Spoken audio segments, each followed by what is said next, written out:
લાગે કે આપણે ઘરે રહીએ તો જ બધું બરાબર ચાલે. આ રીતે યાત્રામાં બહારગામ આવીએ ત્યારે આપણને ખબર હોય કે આપણા વગર પણ ચાલી શકે.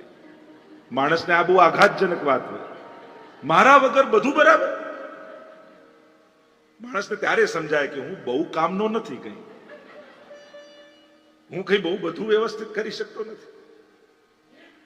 આમ કહેતા ને કે એક વ્યક્તિ ભગવાન સ્વપ્નમાં આવીને કહ્યું કે તું બ્રજમાં આવી જા, અને પેલો તો ઘરમાં તાળું મારી નીકળ્યો, બધું વ્યવસ્થિત કર્યું, પ્રભુ ઘરનું ધ્યાન રાખજો, નીકળ્યો બ્રજમાં. 1 દિવસ 2 દિવસ 3 દિવસ પ્રભુએ બોલાયો કે હું તને દર્શન આપીશ, આવ. 3 દિવસ થઈ ગયા, દર્શન ન થયું. કંટાળીને ઘરે પાછો આવ્યો તો દરવાજે પર ઠાકોરજી ઉભા હતા.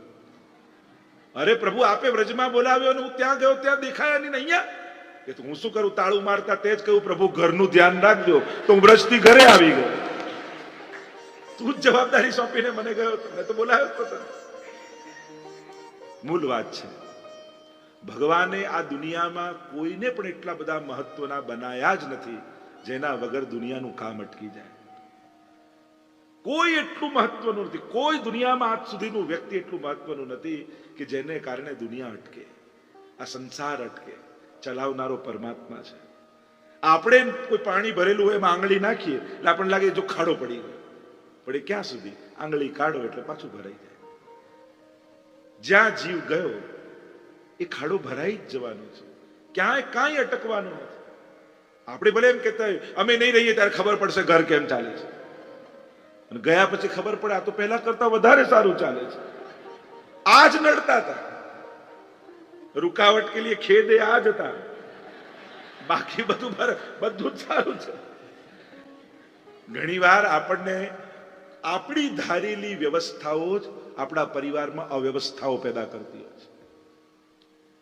સમયે સમયે માણસ પોતાનો વ્યવહાર અને વિચાર બદલે નહીં ને તો એ જ ઘરમાં નડતર રૂપ થઈ જતો હોય છે. અને એટલા માટે સમયે સમયે માણસે પોતાની જાતની વ્યવસ્થાઓ સુધારવી જોઈએ, પોતાને અપગ્રેડ કરતા રહેવું પડે. મોબાઈલમાં કેવો મેસેજ આવે, અપગ્રેડ યોર સોફ્ટવેર. આપણે બધે લેટર કરતા રહીએ અને કરીએ નહીં, પણ પછી જો ન કરો તો એ નવી સુવિધાઓને માણી ન શકે. એમ 10-20 વર્ષ પછી સંસારની વિચારવાની પ્રક્રિયાઓ બદલાય છે, વ્યવહારો બદલાય છે, લોકોના વિચાર કરવાના તરીકાઓ બદલાઈ જાય છે. અને તમે જો અનુકૂળ નહીં થાવ તો ઘરમાં અળખામણા થઈ જશે. અને બહુ જૂના, અને પાછી એવી વાત તો યુવાનો આગળ કરવી નહીં, અમારા સમયમાં તો આવું નહોતું ને અમારા ટાઈમમાં આવું નહોતું, એવું કહીને બહુ જૂના નહીં થઈ જવું ઘરમાં. નહીં તો બધાને એમ થઈ આ લોકો તો જૂનવાણી. કેમ આ તમારો ટાઈમ નથી? યુવાની જ જીવન છે, બાળપણ જ જીવન છે, એવું અત્યારે જીવે જીવન ન કહેવાય. એટલે ક્યારે પણ આવા શબ્દોનો પ્રયોગ ઘરમાં નહીં કરવું. અમારા સમયમાં આવું હતું, આવું કહીને આપણે જ પોતાની જાતને જૂની કરી દઈએ. આપણે જ એમ કહીએ છીએ કે હવે અમારો ટાઈમ પૂરો થઈ ગયો. શા માટે? કેમ મોબાઈલ વડીલો ન વાપરી શકે? લેપટોપ વડીલો ન વાપરી શકે? લેટેસ્ટ વસ્તુ યુવાને જ વાપરવી જરૂરી છે? ના, અત્યારના બનેલા રહો તો જ યુવાનો જોડે આત્મસાત કરી શકશો. આજની વાત કરો. આધુનિકતાનો વિરોધ આપણને જૂનવાણી બનાવી દે છે. અત્યારે જે આનંદ છે, પ્રમોદ છે, જે નવા લેટેસ્ટ ગેજેટ છે, કેમ એની વાત નથી? પૌત્રા જોડે બેસીને વોટ્સઅપની વાત કેમ ન કરી શકાય? એમાં એક સારો વોટ્સઅપ મોકલી શકાય. કારણ કે હવે હાથમાંથી જવાનું નથી. તમે મોબાઈલ જૂટવવા જશો તો એ તમને છોડી દેશે, પણ મોબાઈલને નહીં છોડે. હવે તો એમાં જ તમારે કંઈક સારું આપવું પડશે.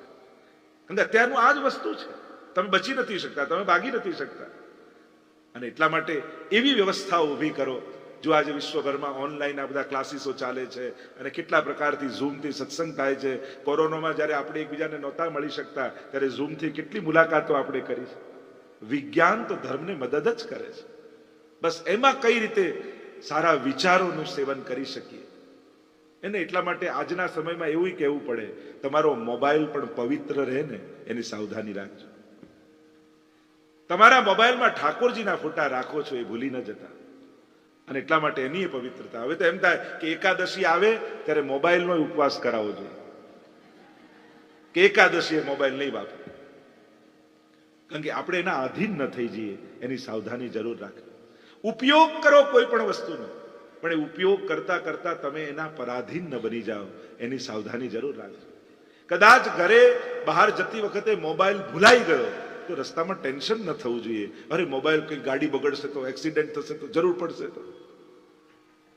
આટલા વર્ષોથી એમને જ દુનિયા ચાલતી હતી. હા, ઉપયોગ કરો, એનો સાથ લો, એની મદદ લો, ખૂબ આગળ કાર્યો સરળતાથી થઈ શકે એના પ્રકાર કરો, પણ પરાધીન ન થઈ જાઓ. અત્યારે એક રિંગ વાગે ને તો બધાનો હાથ ખિસ્સામાં જાય. હવે એ રિંગટોન આપણો ના હોય તોય જાય, એટલી આદત પડી. આપણે ખબર કે આ રિંગટોન આપણો નથી, તો એકવાર તો ચકાસી જ લઈએ.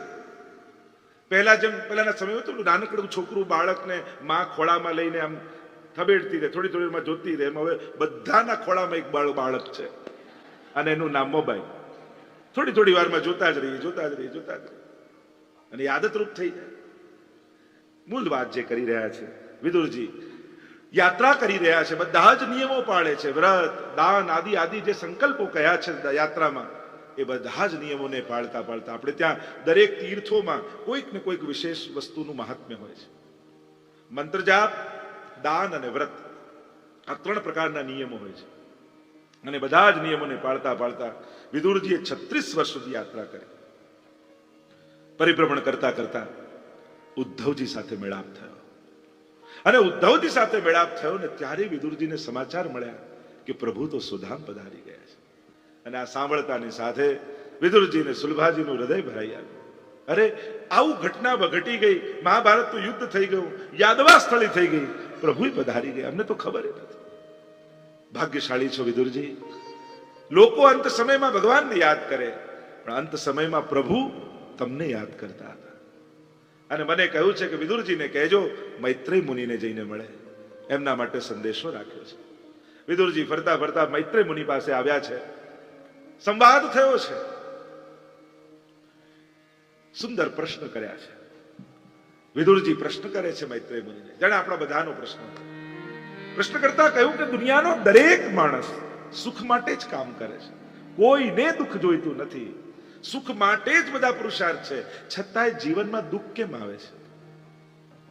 પ્રશ્ન કરતા વિદુરજી બોલ્યા, प्रत्येक मनुष्य सुख की ही कामना से कर्म करता है, फिर भी उसके जीवन में दुख क्यों आता है? और उसका मूल कारण जहां सुख है वहां नहीं ढूंढता. संसार तो दुखमालय ही है. આ સંસાર તો દુખી કરનારો જ છે. કેમ? કારણ કે કાયમી આપણી પાસે રહેનારો નથી, એટલા માટે દુઃખ આપનારો છે. કારણ કે એમાં આપણને મોહ છે, અને એ જ્યારે મોહમાં રહેલી વસ્તુ જાય છે, નાશવંત છે, તો દુઃખ જીવનમાં સહજ આવવાનું. દુઃખ આવવાના જીવનમાં ઘણા રસ્તા છે. અને મૂળ વાત તો એ છે, સુખ આવે ને તોય માણસ રાહ તો દુઃખની જ જુએ. ઘણા બધા પૈસા મળે, આપણે શું કરીએ? ભેગું કરી રાખો, દુઃખ આવશે ને ત્યારે કામ લાગશે.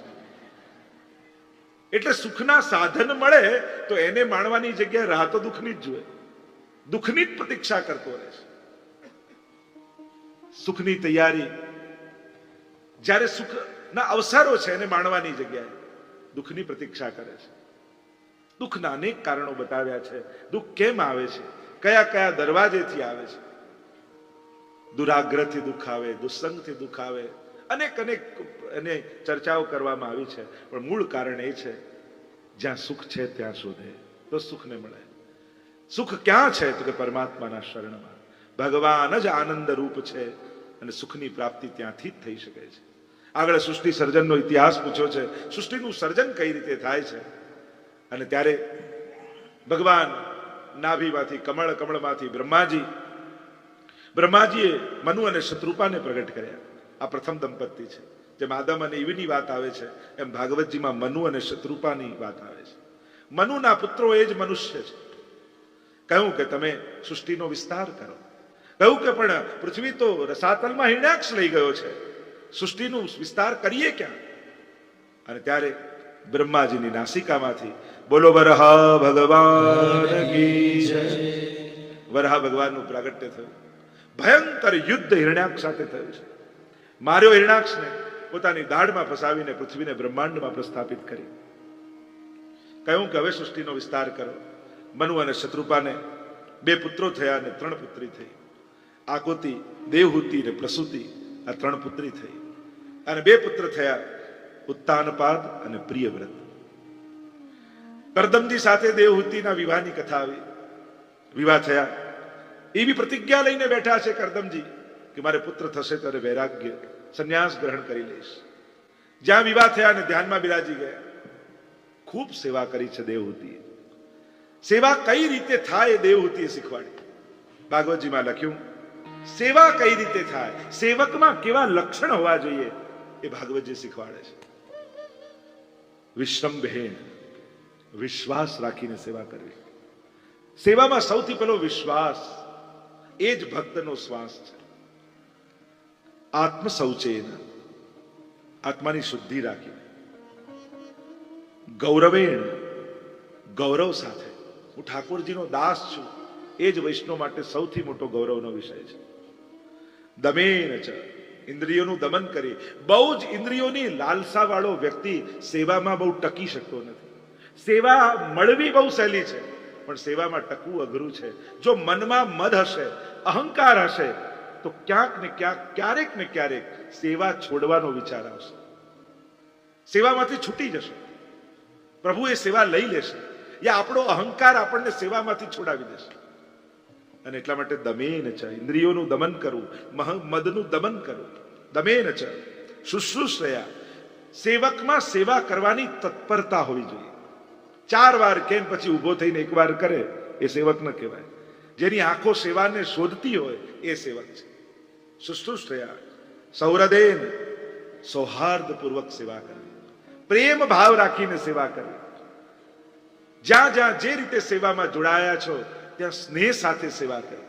મને ઠાકોરજીએ કૃપા કરીને સેવા કરવાની તક આપી છે એવું પોતાનું સૌભાગ્ય માનીને સેવા કરવી. અને કહ્યું મધુર્યા છે, વાચા મધુર્યા, મધુર વાણી રાખીને કરે. ઘણા લોકો સેવા બહુ સારી કરે, પણ વાણીમાં વિષ રાખે, બોલવામાં કડવાશ રાખે, એટલે આખી સેવા પર પાણી ફેરવાઈ જાય. જો મીઠું ન બોલી શકતા હો તો મૌન રાખો, પણ કડવી વાણી થકી તમારી સેવા પર પાણી ન ફેરવો. વિવેક રાખો. વાણીનો વિવેક નિતાંત આવશ્યક છે. સેવક ધર્મનું આ પહેલું પાસું છે. આમ સેવા કરી છે દેવહૂતિએ કરદમજીની. એકવાર કરદમજીની દ્રષ્ટિ પડી દેવહૂતિ પર, ને થયું અરે મારી પાછળ એને શરીર સૂકવી દીધું. કહ્યું જાઓ સરોવરમાં સ્નાન કરીને આવો. જ્યાં સ્નાન કર્યું સર્વાંગ સુંદર બન્યા. સુંદર વિમાન તૈયાર કર્યું છે અને વિહાર કર્યો છે. નવકન્યા થઈ અને 10મા પુત્ર રૂપે બોલો કપિલ નારાયણ ભગવાન કી જય. કપિલ ભગવાનનું પ્રાગટ્ય થયું. આજે પણ સિદ્ધપુર જાઓ, બિંદુ સરોવર છે. એવું તપ કર્યું કરદમજીએ કે અહીંયા ભગવાનની આંખમાંથી અશ્રુ બિંદુઓ પડ્યા, એટલે એને બિંદુ સરોવર કહેવાય. અને આ જ જગ્યા ઉપર કપિલ ભગવાનની કૃપાથી માતા દેવહૂતિનો ઉદ્ધાર થયો. એટલે માતૃતર્પણ આદિ ક્રિયાઓ ત્યાં થતી હોય છે, સિદ્ધપુરમાં થતી હોય છે, બિંદુ સરોવર પર થતી હોય છે. કારણ કપિલ ભગવાનની કૃપાથી દેવહૂતિનો ઉદ્ધાર અહીંયા થયો છે. માએ જોયું આ પરમાત્માનો અવતાર તો મારા પર કૃપા કરવા માટે થયો છે. ગયા છે માતા શરણમાં, સુંદર પ્રશ્નો કર્યા છે. સાધુના લક્ષણ કેવા હોય બતાવતા કહ્યું કે સાચો વૈષ્ણવ સાધુ કેવો હોય. તિતિક્ષવ કારુણિકાહ, સહન કરે સાધુ. તિતિક્ષ, સહન કરવાની વૃત્તિ વૈષ્ણવમાં હોવી જોઈએ. લડવાની વૃત્તિ રાખશો તો હંમેશા ઉદ્વેગ રહેશે. સહન કરે છે એ જ સિદ્ધ થઈ શકે છે. સહન કરવું એ તપ છે વૈષ્ણવ માટે. લડી લેવું બહુ સહેલું છે, બોલી લેવું બહુ સહેલું છે, પણ ઘૂંટડો ગળી જવું એના માટે બહુ મોટી તાકાત જોઈએ. અને એ તાકાત નબળા લોકોમાં નથી હોતી. સાધારણ લોકો તો ઝઘડી લે, લઈ લે, માંગી લે. સમજદારે જ સહન કરવાનું. ઘણા લોકો કે અમે બધું સમજીએ છતાંય અમારે જ સહન કરવાનું. હા, કારણ કે તમે સમજદાર છો એટલા માટે. નાદાન લોકો તો લડવા આવશે, ઝઘડવા આવશે, લેવા આવશે. સમજદારે છોડવું પડશે, સમજદારે જ સહન કરવું પડશે. અને એટલા માટે જો તમે સમજદાર છો તો સહન કરવાની વૃત્તિ રાખો. દરેક વખતે ધારેલું થતું નથી, દરેક વખતે ઈચ્છેલું મળતું નથી. ન મળ્યું અફસોસ કરવા કરતા નથી જોઈતું એવી સમજદારીથી એ અવસ્થાને સ્વીકારી એ સમજણ કેળવો. કારુણિકા, જેમાં દયા હોય, કરુણા હોય, ક્ષમા હોય. આમ અનેક પ્રકારના સાધુના લક્ષણો અહીંયા માતાએ બતાવ્યા. यह सब जानो भक्त के लक्षण. આપણે ત્યાં ભગવદીઓ કીર્તન ગાય છે, એસો ભક્ત તરે ઓર તારે. પોતે તો તરે ને બીજાને તારતો જાય. કારણ કે ભગવદીઓ તો કાચા રંગના કપડા જેવા હોય. જે કપડું કાચા રંગ વાળું હોય ને એની બાજુમાં બીજું કપડું મૂકો, એનો રંગ એનામાં ચડી જાય, પણ જેના પર ચડે ત્યાં પાકો થઈ જાય. ત્યાંથી પછી તમે કાઢવાની કોશિશ કરો તો ન થાય. એક વસ્તુ યાદ રાખો, ભક્તિ સંગથી જ આવે છે, અને જેવો સંગ એવું તમારું હૃદય પાત્ર બની જાય છે. ભટકતાનો સંગ કરશો તો ભટકાવતો રહેશે. દ્રઢવાળા વિશ્વાસવાળા વ્યક્તિનો સંગ કરશો તો તમારો વિશ્વાસ દ્રઢ કરી દેશે. આવો કોઈ ભગવદી, આવો કોઈ મહાપુરુષ, આવો કોઈ સદગુરુ જ્યારે મળે ત્યારે માનવું કે સકળ તીર્થ તેના તનમાં, સમસ્ત તીર્થો એના ચરણમાં છે. એની પરિક્રમા કરી લઈએ ને તો સમસ્ત તીર્થોની પરિક્રમા છે. એના ચરણની રજ એ તો પ્રભુના ચરણની રજ છે. એ જો માથે ચડાવી લઈએ તો એ જ ક્ષણે દુર્ભાગ્યો ટળી જાય. જેમ ઊંધી રેખાઓ હોય, આ દુર્ભાગ્યની ઊંધી રેખા, આપણે સિક્કો મારીએ ને, સિક્કો લગાવીએ એમાં બધું ઊંધું હોય, પણ જ્યારે તમે પેડ પર મારો અને સીધા અક્ષરો થઈ જાય, છતું થઈ જાય. એમાં દુર્ભાગ્યની રેખાઓ કપાળ પર હોય ને, એ કપાળ જ્યારે ગુરુના ચરણમાં અડે તો આપમેળે સીધું થઈને સૌભાગ્યમાં ફેરે. સાધુના લક્ષણો પૂછ્યા. આગળ પ્રશ્ન કર્યો કે ભક્તિના લક્ષણ શું છે? ચારે પ્રકારની ભક્તિ બતાવી, સત્વ, રજ, તમ અને નિર્ગુણ. તમો ગુણ, તમો ભક્તિ એવી છે જે વેર ભાવથી ભગવાનને ભજે છે. ભાગવત તો એને પણ ભક્ત કહે છે. આની તામસ ભક્તિ છે એમ કહ્યું. કંસ, રાવણ આદિ એવું વેર કર્યું કે ભગવાન સિવાય બધું જ ભૂલાઈ ગયું. ભગવાન કહે કે તને તો આવો ભાવ થયો, લાવ તારો ઉદ્ધાર કરી દો. આ તામસ ભક્તિ. રાજસ ભક્તિ જે સકામ ભાવથી ભગવાન પાસે જાય છે. જો કોઈ કામના લઈને ભગવાન પાસે જવું એ કોઈ દોષ નથી, પણ ઉત્તમતા નથી, અપરાધ નથી. કે જીવ ક્યાં જાય, કોની પાસે જાય? ભગવાનને ભજનારો ગમે ત્યાં ફાફા મારો એના કરતા ભગવાન પાસે માંગી લેવું સારું. તો જે કામનાથી જાય છે. બીજો સત્વગુણ, સાત્વિક ભક્તિ જે મોક્ષની ઈચ્છાથી ભગવાન પાસે જાય છે. પણ ચોથી અને શ્રેષ્ઠ છે નિર્ગુણ ભક્તિ, જે પ્રભુના સુખ માટે પ્રભુ પાસે જાય છે. હું શું આજે પ્રભુને લાલ લડાવીશ, આજે પ્રભુને કયા સુખનો વિચાર કરીશ, એમને હું આજે શું આપીશ, એ વિચારથી જે પ્રભુ પાસે જાય એ નિર્ગુણ ભક્તિ છે, સર્વોપરી ભક્તિ છે. આમ માતા જોડે ચર્ચા થઈ છે. દેવહૂતિજીને ઉદ્ધાર થયો, મુક્તિ થઈ. કપિલ નારાયણ ભગવાન પૂર્વ દિશા તરફ પ્રયાણ કર્યું છે. તૃતીય સ્કંદને વિરામ તરફ લઈ જઈએ. ચતુર્થ સ્કંદ એ વિસર્ગ લીલા છે. વિવિધ પ્રકારનું સર્જન પરમાત્માએ કર્યું છે. 4 પ્રકરણ મહાપ્રભુજી બતાવ્યા. ધર્મ પ્રકરણ, અર્થ પ્રકરણ, કામ પ્રકરણ ને મોક્ષ પ્રકરણ, જેને ચતુર્વિધ પુરુષાર્થ આપણે કહીએ છીએ. દરેક વ્યક્તિ આ 4 વસ્તુની કામના રાખે છે. બહુ સહજ, એને પુરુષાર્થ કહેવાય. ધર્મ પુરુષાર્થ. ધર્મ કોને નથી જોઈતું? પાપીમાં પાપી માણસને પણ ધર્મ જોઈએ છે. પોતે ખોટું બોલતો હોય પણ સામે તો સાચું બોલનારો જ જોઈએ. પોતે ક્રોધી હોય પણ સામે તો શાંત જ જોઈએ છે. પોતે ચોરી કરતો હોય પણ સામે વાળો તો ઈમાનદાર જ જોઈએ છે. ધર્મની જેટલી બાબતો છે, 4 ચોર પણ ચોરી કરીને આવ્યા હોય ને તો શું કહે, ચલો ઈમાનદારીથી 4 ભાગ કરી લો. આયા છે ચોરી કરીને, પણ ઈચ્છે છે તો ઈમાનદારી. કોને અધર્મ જોઈએ છે? કોઈ નહીં. ધર્મ, અર્થ, દરેકને સુખના સાધનો જોઈએ છે. અને આ બહુ સહજ વૃત્તિ છે. સુખ મેળવવું એ કોઈ પાપ નથી, એ તમારો અધિકાર છે સુખી થવો. એટલે ધાર્મિક વ્યક્તિએ સુખના વિરોધી નહીં બનવું. મોટા ભાગે ધાર્મિક લોકો સુખના વિરોધી થઈ જાય છે, અને ત્યારથી બહુ ખોટી ધારણાઓ ધર્મ માટે બંધાઈ જાય કે બસ સુખ નહીં ભોગવવું એ જ ધર્મ.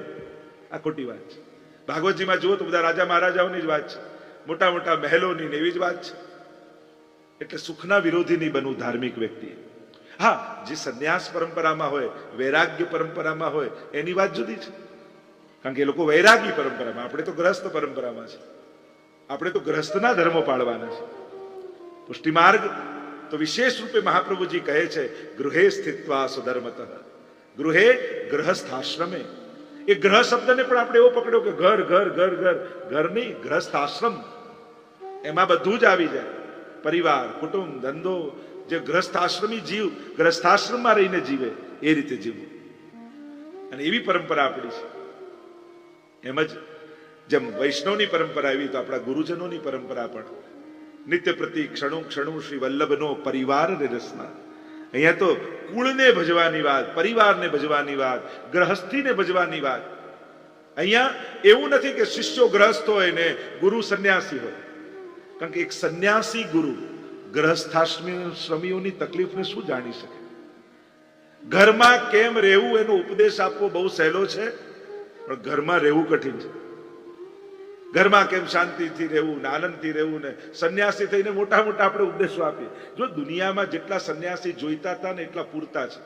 હવે સારા ગ્રહસ્થીઓની જરૂર છે દુનિયાને, કે જે સારું ગ્રહસ્થાશ્રમ જીવીને બતાવે. બહુ સંન્યાસીઓ થઈ ગયા. બાળકોને આ રીતે સંસ્કાર આપવા, આ રીતે મોટા કરવા. ભાઈ તારે એક બાળક થાય ને પછી સાચવીને બતાવજે. આ બધી ચોપડીઓ ખૂણામાં મુકાઈ જાય. અને હું તો સૌથી મોટો તપસ્વી ગ્રહસ્થીને કહું છું. કાંઈ જ ન હોય ને વાતો કરવી સહેલી, પણ બધી જવાબદારીઓ લઈને પણ ભગવાનની ભક્તિ કરતા કરતા જીવવું, આ મોટો તપસ્વી છે. કારણ કે રોજ કેટલું તપ એ ગ્રહસ્થીને કરવું પડે છે. એક પુરુષ કે સ્ત્રી સવારથી જાગે ત્યારથી કેટલી વાર દિવસમાં મન મારીને જીવવું પડે. એમ થાય કે આજે આ કરવું છે, બાળકો કે હવે આમ કરવું છે, વડીલો કે ના આમ ન કરતા આમ કરજો. રોજ એકબીજા સાથે રહેવામાં કેટલી વાર મનને મારવું પડે. શું આ તમારું તપ નથી? બધું છોડીને ઝાડ નીચે બેસી જવું બહુ સહેલું છે, પણ બધી જવાબદારીઓને લઈ અને હસતા ચહેરે જીવવું એ મોટો તપસ્વી છે. અને અત્યારના સમયમાં આ જ તપ શીખવાડવાની જરૂર છે કે કેમ પરિવારમાં જીવવું, કેમ ફેમિલી સાથે રહેવાય, કેમ કુટુંબ સાથે રહેવાય. ગવર્મેન્ટ પણ જયારે પરિવારની વાત કરે ને તો બે ચહેરા ઉપર હોય, બે ચહેરા નીચે, 4 જ જણ. અરે આ ઇન્ડિયન ફેમિલી નથી, બીજા 2 છે. દાદા દાદીનું શું થશે એનો વિચાર કરો. આખું જયારે કોઈ વસ્તુને આપણે પ્રોજેક્ટ કરતા હોઈએ, કોઈ ગવર્મેન્ટનો પ્રોજેક્ટ હોય, ત્યારે કઈ રીતે આપણે કેટલા લોકોને બાકાત કરી દઈએ છીએ એ તો ભૂલી જ જઈએ છીએ. મૂળ વાત એ છે. એમે દાદા અને પૌત્રાનું બહુ બને. એનું મૂળ કારણ એ કે બંનેનો દુશ્મન એક જ હોય, કોમન હોય. કારણ કે આને નડતો હોય ને આને આ નડતો. પરિવારના ગણિતો કંઈક જુદી રીતે ચાલતા હોય છે. હા, કોઈ એવું પરિવાર કદાચ નહીં હોય કે 24 કલાક બધા એકબીજા સામે હસતા જ રહેતા હોય. હસતા આવું ફેમિલી. તમે કોઈ ફ્લાઇટમાં ગયા છો કે ત્યાં ફ્લાઇટ એટેન્ડન્સ જોઈને હસતા રહે. એ તો વ્યવહાર જગત છે. આત્મીય જગતમાં નારાજે થવું પડે, કહેવું પણ પડે, ખીજાવું પણ પડે, રીસાવું પણ પડે, મનાવવું પણ પડે. અને આ જ તો પારિવારિક સૌંદર્ય છે. ઉત્તમ પરિવાર એટલે એવું ના હોય કોઈ કાલ્પનિક. આપણને એમ થાય કે દરેક વસ્તુની કલ્પનાઓ આપણે કરી લઈએ. શ્રેષ્ઠ પરિવાર એટલે એકબીજા સામે બધા સ્માઇલ જ કરતા હોય. આખી સેલ્ફી પડાવવા માટે ભેગા થયા છે બધા. સેલ્ફી પડતી હોય ત્યારે બધા હસતા હોય. પણ જેની જે જવાબદારીઓ છે એ નિભાવતા નિભાવતા એને એ રોલ, એ ફિલિંગ્સ, એ અભિવ્યક્તિઓ કરવી જ પડતી હોય છે. બાળકને ભણાવવા માટે ખીજાવવું એ ક્રોધ નથી, કારણ કે અંદર ભીતરમાં દ્વેષ નથી. એટલા માટે જે ક્રોધની પાછળ દ્વેષ ન હોય એ ક્રોધ નથી. એ તેને સંસ્કાર આપવા માટે છે, ભણાવવા માટે છે. કંઈક બચાવીને રાખવું એ કંજુસાઈ નથી, એ લોભ નથી. કારણ પરિવાર ચલાવવાનું છે. કાલે પણ બધાને ભૂખ લાગવાની છે, પરમ દિવસે પણ જરૂરિયાત આવવાની છે, બાળકને આગળ ભણવા માટે ફીસની જરૂર પડવાની છે. અને એના માટે સંચય કરવો એ તમારી ગ્રહસ્થાશ્રમની ચતુરાઈ છે. ઇન્ટેન્શન બહુ મહત્વનું છે. રાગ, દ્વેષ, ક્રોધ, લોભ, ઈર્ષા આ બધા એના ઇન્ટેન્શનથી પેદા થાય છે. આ અભિવ્યક્તિઓ જે છે એ અભિવ્યક્તિઓ ખરાબ નથી. ઘણીવાર ક્રોધ જેવું લાગે, લોભ જેવું લાગે, ઈર્ષા જેવું લાગે, ભય જેવું લાગે, પણ એ ખરેખર એ દુર્વૃત્તિઓ નથી હોતી. એ સદભાવનાઓને કારણે પ્રગટેલી હોય છે. તો જેના મૂળમાં સદભાવનાઓ હોય એ આ વૃત્તિઓ, એ દુર્વૃત્તિઓ ન માની શકાય. એટલે આ ઊંડાણથી જયારે આ વાતોને સમજશો ને તો તમારી રોજબરોજની વૃત્તિઓ, પ્રવૃત્તિઓ એ પાપ નથી. કારણ તમારું ઇન્ટેન્શન એક સમજદાર સુખી પરિવાર બનાવવાનું છે, પરિવારની સુરક્ષાનું છે. અને એટલા માટે તમે આ બધું કાર્ય કરો છો. જયારે આ ગણિત સમજી જશો તો મનમાંથી ગિલ્ટ જતું રહેશે. ઘણા લોકો આખો દિવસ મારે ખીજાવવું પડે, આમ કરવું પડે, આમ તો વાંધો નથી, એ ખરાબ નથી, કારણ કે તમારું ઇન્ટેન્શન સારું છે. આ વસ્તુ જયારે સમજાઈ જશે, આ ગણિત જયારે સમજાઈ જશે, ત્યારે તમને ખ્યાલ આવશે કે સાસુ ખીજાય છે તો વહુએ ખોટું નહીં લગાડો. વહુ કંઈક કહે છે તો સાસુએ સાંભળી લેવું, કારણ કે એ પણ ભણેલી ગણેલી સમજદાર છે. એને આજની દુનિયા જોયેલી છે. આજ પ્રમાણે કોઈ સલાહ આપે છે. ઘણાને બધું જૂનું એ જ સારું, ઘણાને એવું હોય, અને ઘણાને એવું હોય નવું એ જ સારું. ના, ક્યાંક પાયામાં જૂનો પાયો હોય અને ઉપરનું ઇમારત નવી હોય, કેવું સુંદર કાર્ય થાય. જૂની પરંપરાઓ સંસ્કારોને લઈ અને નવા વ્યવહારોને જો એમાં ભેળવી દો, કેવું સુંદર કાર્ય થઈ શકે. અને એટલા માટે એકબીજાની વાતને સમજવાની કોશિશ કરશો. તમારા સંસારને ઉત્તમ બનાવવાની જવાબદારી તમારી પાસે જ છે, તમારા હાથમાં જ છે. અને તમારી જો સુખના સાધનો લોકો લાવી આપશે, સુખી થતા તો તમારે જ શીખવું પડશે. એક બહુ પરણીને નવી નવી આવી ત્યારે વરને કહે છે કે તમે મને સુખી તો કરશો ને. વરે કહ્યું, જો તને ગાડી લાવી આપીશ, સારું ઘર બાંધી આપીશ, દાગીના લાવી આપીશ, પૈસા લાવી આપીશ, પણ સુખી થતા તો તારે જાતે જ શીખવું પડશે.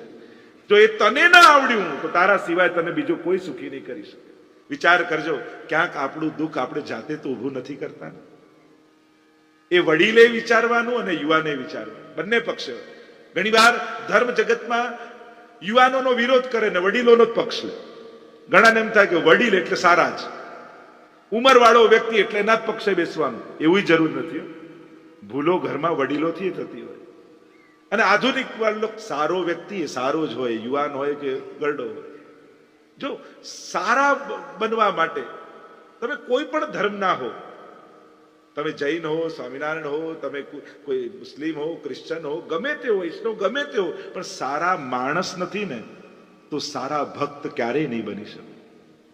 સારા માણસાઈના પાયા ઉપર જ. છોકરાને પૂછો ને સ્કૂલમાં તને સૌથી વધારે સારો ટાઈમ કયો ગમે, પીરિયડ કયો, એ કે છૂટવાનો બેલ વાગે ને એ જ સૌથી વધારે ગમે. એ જે જોબ માટે આપણે કેટલી માનતાઓ રાખી હોય કે આ જોબ મળી જાય, આ જોબ મળી જાય, આ જોબ મળી જાય. એક વર્ષ થાય પછી એમ થાય કે રજા મળે તો સારું, એનાથી છૂટવા ઈચ્છે આપણે. મુક્તિ મનુષ્યનો સ્વભાવ છે, સહજ છે. એમ થાય કે એક બાળક થઈ જાય તો સારું, એક બાળક થઈ જાય ને થોડુંક મોટું થાય, આ સ્કૂલે જાય તો શાંતિ. એનાથી મુક્ત થઈને આપણને આનંદ આવે છે. આ સહજ છે. મુક્તિ મનુષ્યના સ્વભાવમાં છે.